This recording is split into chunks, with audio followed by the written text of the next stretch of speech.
What's swinging, gang? Today, one of the most important parts to my 1,000 horsepower X6M build has just came in. And if you don't run this, if you don't have this, you're not gonna make real deal horsepower. Damn the downpipes, damn the tune, and all that other stuff. What I bought today is the only thing that's gonna really get you over that hump into real deal horsepower. And I got something else special to show you guys. So stay tuned.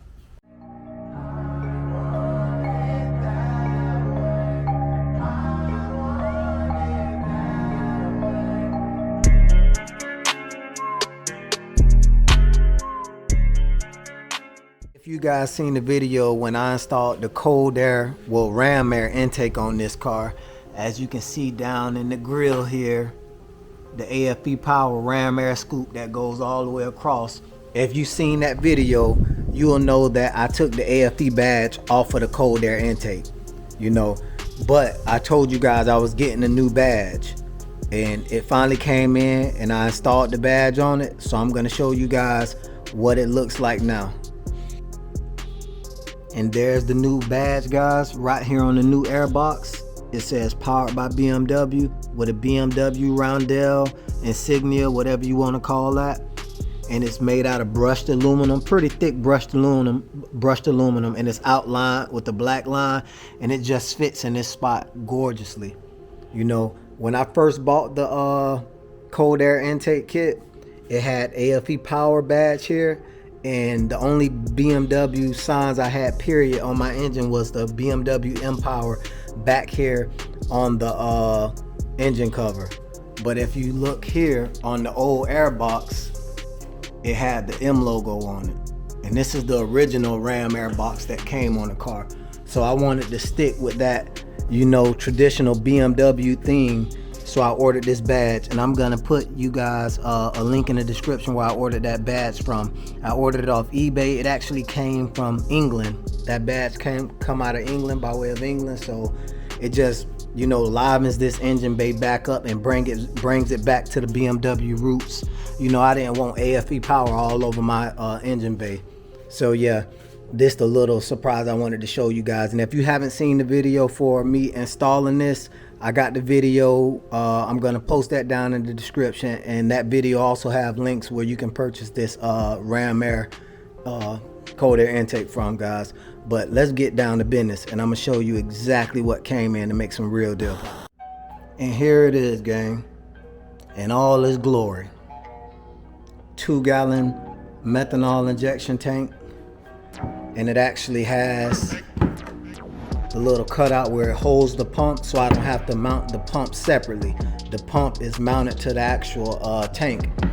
And when you buy a Burger Motorsports tank, it's gonna come with this little plastic top here. And I ordered the separately. I ordered the billet aluminum with the one-way check valve in it. The vent valve. So as it pumps out methanol, this vent valve can suck air to stop the tank from trying to collapse on itself. Whereas this top here just vents it out into the car, so you're breathing in methanol fumes the whole time.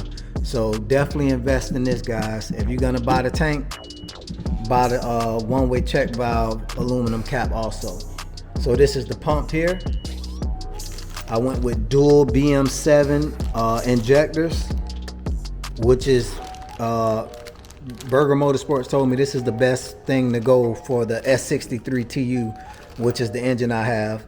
It's a little, I forgot what this is called, guys. I'm sure you guys know what it's called, but pretty much it stops meth from leaking down into the injectors when you're not using it. Came with a bunch of clear line, some power ground cable, some little twist nuts. I don't know if I'm gonna be using these. I probably do all solder jobs. And the FSB, which is the water methanol injection fail-safe box, which is, a godsend to work with the JB4. And the JB4 is what I'm gonna use to control this kit. If you guys didn't watch me explain how I'm gonna use this JB4 kit, you know, I'm gonna give you a little breakdown on it. This JB4 kit is gonna control my methanol injection and my boost by itself. My tune on the DME ECU will not control my boost or my methanol. The JB4 is going to control it all by its own, all on its own, because Terry over at Burger Motorsports, he built this kit so it can work on its own, so I don't have to have a tuner try to tune my car to use boost and then try to use a couple of built-in fail safes when this JB4 can control this methanol injection to stop my engine from knock and detonation 100%. You know, if it gets wheel slip, it cuts meth. I mean, if the car detects wheel slip, it cuts the meth. You can cut the meth off directly from the dashboard. It has the Bluetooth kit on it, connection kit, so I can use everything from my phone, and I can cut the meth on and off at will. And then Terry's a real good guy. When you install this kit, he'll walk you through it and on how to set everything up and what maps to choose for the horsepower and torque you have and the tuner you use to tune it. And I was gonna go with Cedar Performance because Cedar Performance told me that they don't need a JB4 to tune with my meth, you know, but I read so much on running a standalone meth kit and running a Burger Motorsports kit ran by the JB4, and I mean, when the pros and cons went down, it was way more pros and almost no cons that I remember at all, besides price, because this is a very expensive kit. This kit was about $707 before shipping. The JB4, I told you guys I got for $500, including that cold air intake from eBay. I bought it gently used from a 2018 X6M, you know, so this is about 900 some odd, whether it's on sale. The cold air intake is about 700, and I got both of them for 550 shipped. So, you know, I was totally blessed with that, you know. So yeah, I'm definitely gonna run. I'm not gonna run with Cedar Performance anymore. I'm gonna have DME, the same guy who tuned the purple M6 that's on this channel. I'm gonna have him work with Burger Motorsports, because some of the most powerful M5s and M6 I have seen on the internet are running JB4 controlled methanol injection and DME tuning. So I'm definitely running that, and I'm definitely aiming for that 1,000 crank horsepower, about I think 775 all-wheel horsepower, because you get a little less power to the ground running all-wheel drive. But I talked to Drive Shaft Shop, and I'm getting the axle sent out, you know, and I'm also getting the turbos built from Pure Turbo. So I told you guys I was not effing off. This car is going to be 1,000 horsepower, no joke, no holds bar. And after I'm done with this, the X5 35i is going to be a 600 crank horsepower car. That's double the horsepower it came with. You know, it came with 320 crank horsepower. At least BMW says it's going to be over 600 or somewhere around 600. Definitely not less than 600 crank horsepower on the 35i. But this beast here, the X6M, is going to be 1,000 horsepower.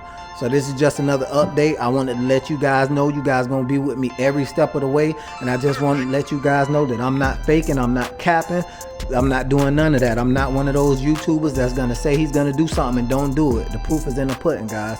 So look out for the next episode, and I'm also going to the track 3 to 4 times in this month. So I'm gonna be to the track 3 to 4 times before the car gets this stuff put on it, so you can just see it with the stage 2 boot mod tune, catless downpipes, cold air intake, and straight piped exhaust with the water wetter coolant mods I got done, 90-degree thermostat and oil cooling valve. So stay tuned for those track videos. I know you guys want to see me test some ass up at that track, and those videos are coming real soon. So like, share, and subscribe, and Auto Lust out.